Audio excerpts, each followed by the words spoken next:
Hi, everyone. Welcome back. Hi, welcome back. We are going to continue our episode of the teenage brain in adult body and 7 signs of emotional immaturity. In our previous 2 parts of this episode, we have covered lack of accountability, blame shifting, victim mode, impulsive reactive decision makings, lack of self-regulation, and now we are going to talk about inconsiderate towards other people's needs and boundaries. And the final one is triangulation. So how do you see people who are inconsiderate towards other people's boundaries and needs? Well, I think it's pretty easy when you ask somebody to not do something because you don't like it and they continue doing it. Not once, not twice, they just continue doing it. So it feels like that for them, it's more important to do it than you actually expressing that you don't like it. It's actually a huge red flag and it's a violation.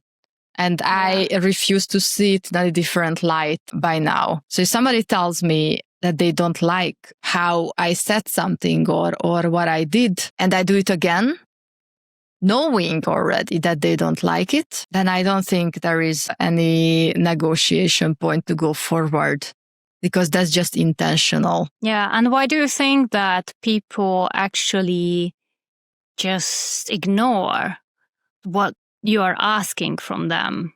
They do this intentionally or accidentally? I would say most of the times they don't really have the self-discipline even, because maybe these are things which are rooted in their personalities, and you saying that you don't like it is just not something they want to register, or they are not feeling ready to let that thing go because they like to do it, or like to do it, maybe they are used to do it.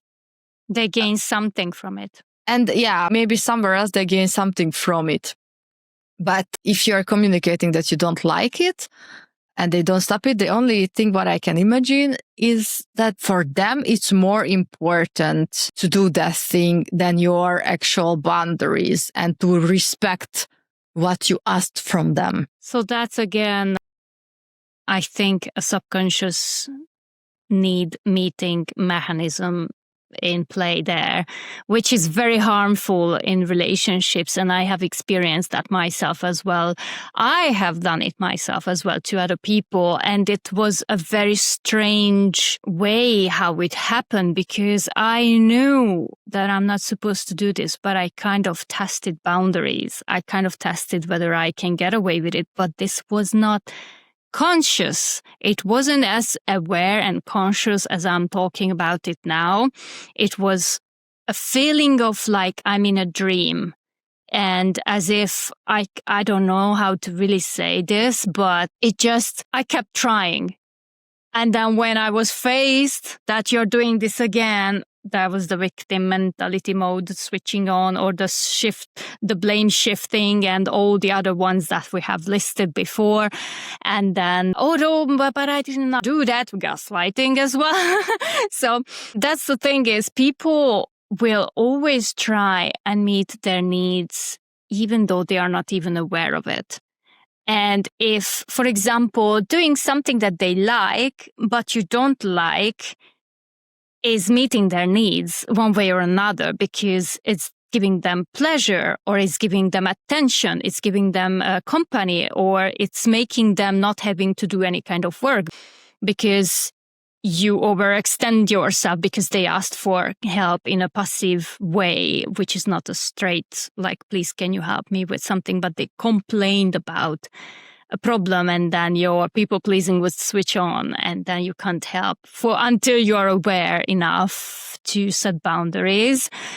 And once you're aware of that, and then you say that you would really appreciate if you communicated this thing with me rather than just complaining, and then they just keep doing that, that's somewhere as well. It's not as harmful as, for example, physical boundary violation or any kind of respect. If you ask someone, you do not wish to have meat dinner, or don't wish to eat something, and then this person chooses to cook for you, and they repeatedly chooses to cook for you meat, even though they know that you are not eating, you choose not to eat meat. That's kind of disrespecting of boundaries and not acknowledging that person for who they are.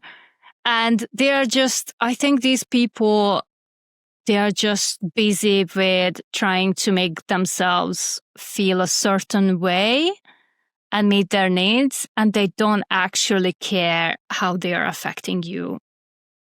Yeah. By not following through.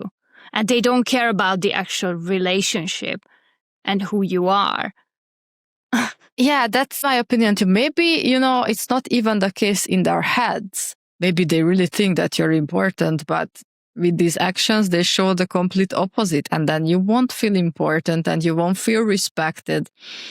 And in every human connection, respect is basic. It's really important that we treat each other as equal human beings. So if you cross that respect by continuously doing something another person asks you not to do, and you will communicate towards them that I don't care about you, to be honest. Mm-hmm. And then how can you expect a person to stay with you or stay in an environment where they don't feel respected? Okay, many people stay there, but they are not healthy mentally. So a mentally healed or healthier person is not going to stay there. Yeah. That's the thing is, unfortunately, also these disrespects come from these people's unhealed wounds, which they are trying to heal through these actions, which is not gonna happen because, for example, let's say that a family member wants to give advice to their other family member, and where is that wish to give advice come from? It comes from wanting to feel important, wanting to feel seen and acknowledged and loved for their actions, earning love again. And then when you repeatedly tell them not to do that because you don't need their advice or it's not useful in any way, and they keep still doing it, and then they get defensive because they can't see that this is not a personal attack towards them. Actually, like you telling them that please stop doing this because it hurts me is not a personal attack. And because it comes from their own wounds, they have not healed from their childhood, and they are not going to want to see that it's okay to accept what you're asking from them because their importance, their value as a human being, it's not dependent on that. It's, for example, wanting validation from elsewhere.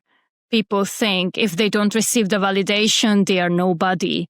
Yeah. Where it's just an unhealed wound that they are unable to see. And this is why they keep doing it. That was my point with this. Yeah. Oh, validation seeking. Oh my God, I can spot it from a mile. Like they are asking you questions about themselves, about their like their performance, or if they look good, or if it's like this, or if it's like that, and they want you to reassure them because they are not sure in themselves. So they want to hear. They are fishing for the compliment, which you would naturally give normally, but only from the things you want to give it. So forcing it out, I think it's really not the best way. And that's exactly falling under validation. And those people are dangerous who need so much outside validation because they will throw you under the bus the moment they see that they can get like of a crowd, which they don't even know a single member of, but it's a crowd. It's a lot of people. And I'm always suspicious about people who enter with this sentence that, I'm liked by so many people. I'm like, okay, what does that say? Okay. I mean, you can be, I don't even say about myself that I'm a good person if somebody's asking. because that's not mine to decide. I'm a good person. Yeah, it's theirs to decide if they think by how I behave or by my actions if I am. It's not me who has to spread it around, because then it's fake. Yeah. But they don't know that. Yeah, it's the same about when guys are coming with that they are the best in bed, and oh my God. You know how many times I heard that from different type of guys, and most of the times it was far from reality. Like, just be okay with yourself, practice and do stuff, and then you will be sure about yourself, and you don't have to like go around and shout it to the world so everybody knows and everybody hears. Yeah, that's the sad part. Advertisements are made so they can sell stuff. And that's with people as well. That they think that this way they can sell themselves. And it works for shallow validation. That's the problem. Yeah, but we are running on shallow validation. I mean, humanity runs on shallow validation, unfortunately. And this is what is all around us. And that's how we are conditioned. Just there are many of us who step outside of it because we see how empty it is and how much it's going to lead you to be unhappy with yourself and with your life because you are seeking others to validate you and you don't do it for your own self. How can you be a happy or content person if you're dying for other people to see your worth? I don't think that's possible. Can't. No. With that, I wanted to still circle back for inconsiderate towards other people's boundaries and needs, and why that is actually happening. I have seen that so many times with avoidant men. And unfortunately, the sad truth behind that is because in childhood, their needs were not important.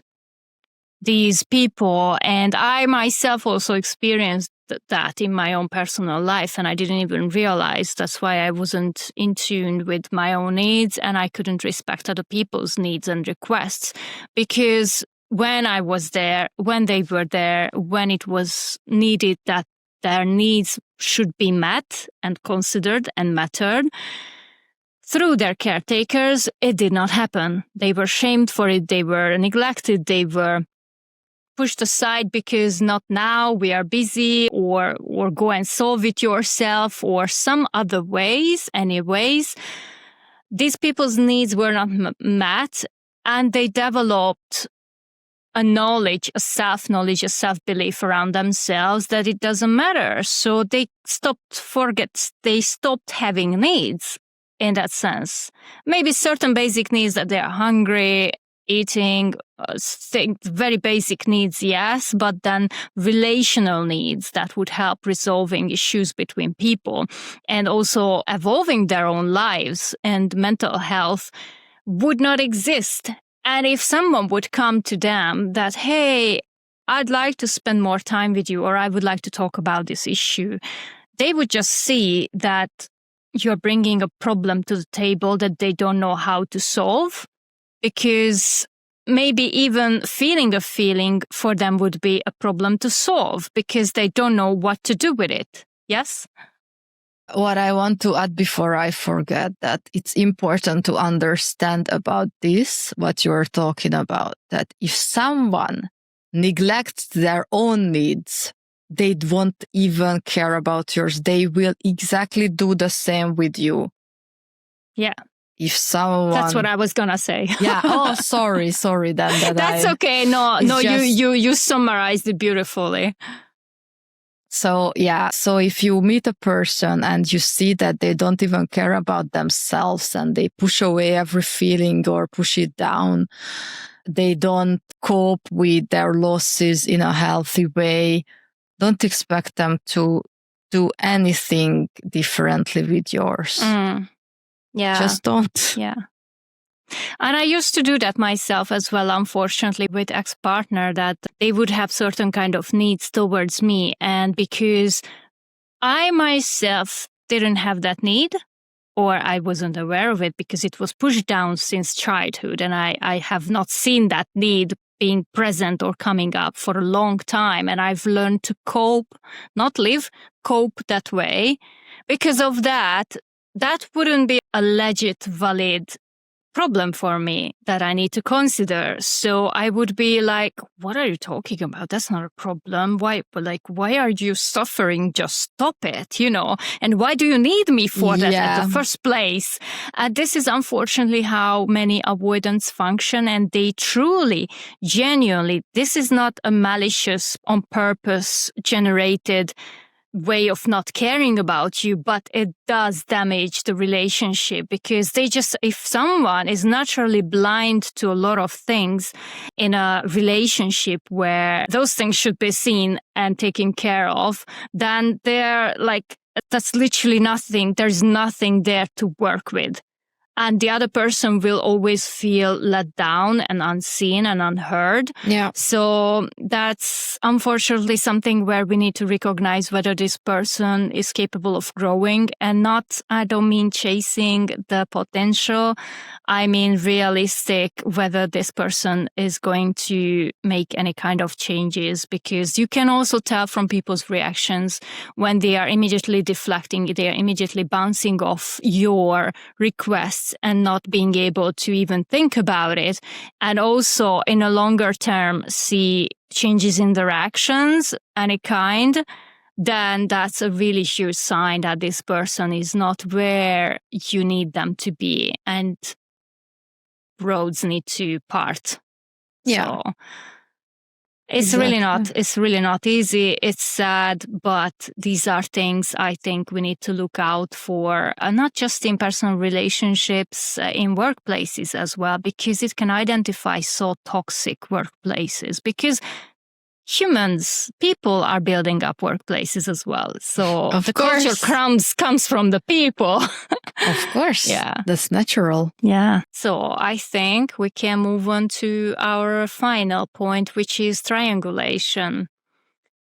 Yes. And I think this affects every single person's life. We as a species are built for this. We are doing this all the time, but there is a difference between doing it in a more healthy way or a more balanced way, and then in a completely toxic way, which is actually affecting your relationships with others in a negative way, because so many people are influenced by others' opinions, especially when they are not sure about theirs or they don't know what's theirs.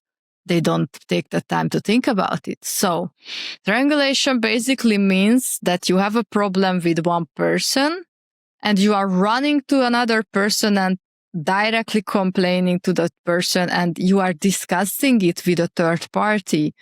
And you're not discussing it with a person you actually had the problem with. And okay, it's possible you can get good advices too, and then maybe the things are getting resolved in a better light than if you didn't talk about it with somebody else. But most of the time, everybody can only work from their tool of experiences, and sometimes it doesn't apply to yours at all. And they cannot see it in that light. Second of all, because they don't know the other person's perspective, or they haven't heard that other person, how they felt about it. So I just feel it like running against the wall and just expecting to see a way out. And part of triangulation, I must add, also very often, many cases, is involving this third party in ways where this third party actually gets so involved that they are going to try and solve it for the other person. So very often it looks like, I'm going to say, probably very realistic example is where a freshly married couple lives with their mother-in-law and father-in-law, like the parents. And then the mother-in-law has problems with the fresh bride, the fresh wife. But she will not tell that straight to this person. She will go and complain to her husband until the point that the husband will have enough and go and throw everything onto the wife, or go and tell the wife in really not proactive ways to do this, or don't behave like that, or not even say anything like that, just be really rude to that person. That's also triangulation. So when a third party gets involved, and then they it becomes their life as well, and then they are either go and try and talk to the other person, oh please, but why don't you work this out with her or him or something, instead of the two of them actually talking it out and facing each other and resolving whatever issue they are going through. And it's very toxic, not helping any relationships. And it's also boundary violation, because that third party had nothing to do with whatever was going on between those two people. So they are kind of dragging this person into this conflict that was not their problem at the first place. Yeah. First of all, second of all, that person have never heard that other person's perspective who is left out from this conversation and who it should have been discussed with. Because I just remember something what happened a year ago or so, when in my previous relationship, we had a really big fight, and he completely dismissed me. I wanted to discuss it, and he dismissed me, and he said that we are going to talk about it a day after. So he needed a day to think about it. And I was like, okay, I was withdrawing and I was waiting. And during that day, he did not really self-reflect. He was discussing it with a third party. And then they decided the fate of our relationship based on what he told that person, which was only through his lens. And then I only got the results, which they discussed. And okay, this was the 1,000 red flag already, but it was just the last one. To see and to understand that you don't matter, and another person's opinion who doesn't even live in this situation and doesn't even know half of it and doesn't even know your story can decide. Because that person who's supposed to be your partner is so unsure of how they should be that they need another person's opinion. Yeah. I think that this also comes from early feeling unsafe in conflicts and unheard, and people would turn to a safe person. They could talk this out, and then they just get used to it. They just get used to it not being vulnerable enough or at all to face the other person they have issues with, because previous experiences would show that it's not possible either, or they come out of it very wounded, very badly hurt, one way or another, and then they just learn to avoid it. So this is again another form of avoidance, where people don't want to face the uncomfortable feelings of having to face someone and potentially taking accountability for their own actions. Yes, because one person's reaction is always because of an action somebody did. So you should sit down and talk it through and discuss what can be changed. If it cannot be changed, then it's better to understand whose boundary is where and who can accept what, because it's really a possibility that you cannot accept something no matter what. And it's always going to be a conflict for 1,000 times, even if you talked about it before. So it makes no sense. If a change cannot come, then you just have to make the decision.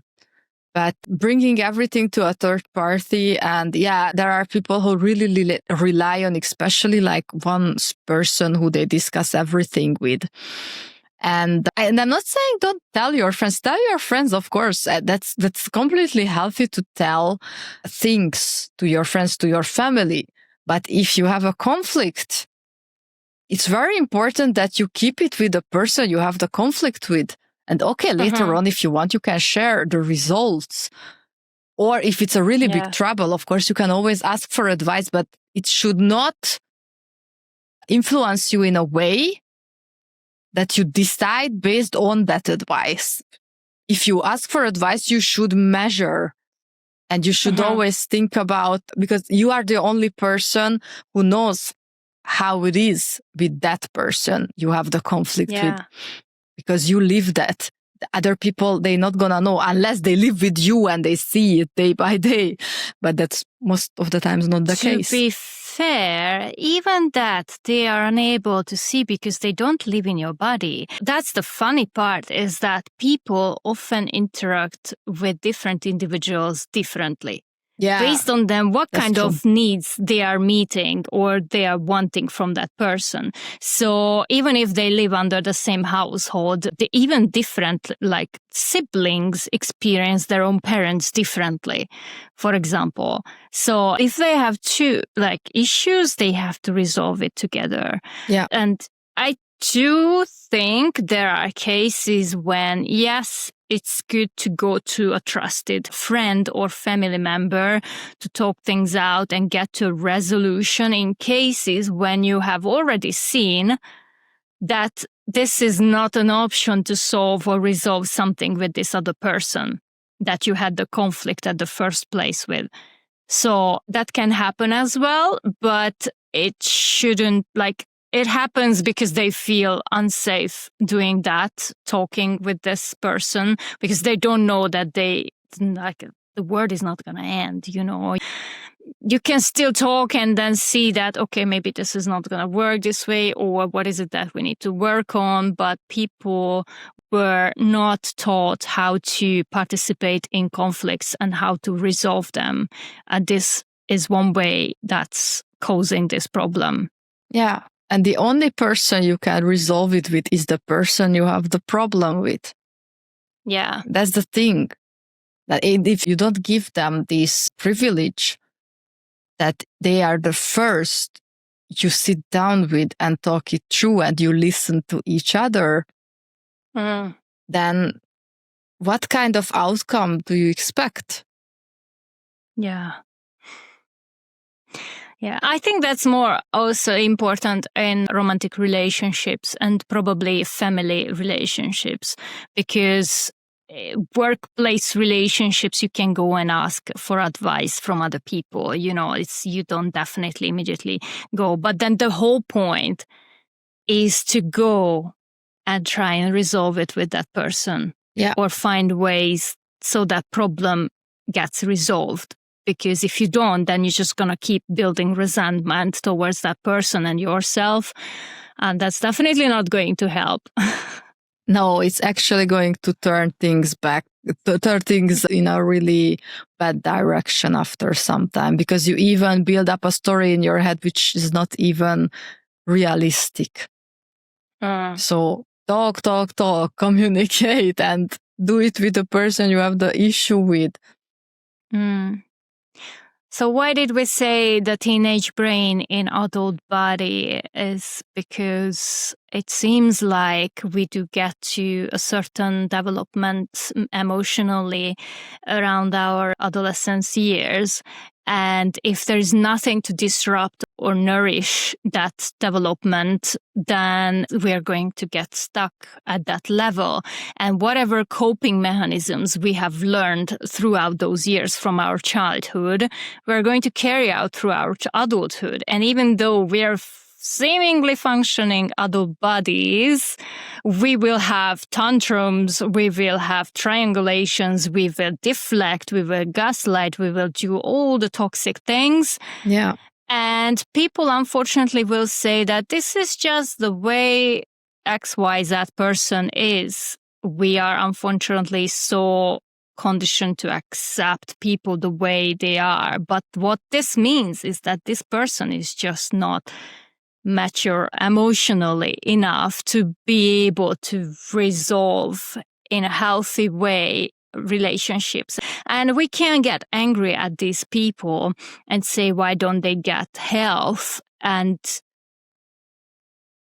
the problem is that everyone has their own path. So getting back to you, where you need to be as upsetting as it is.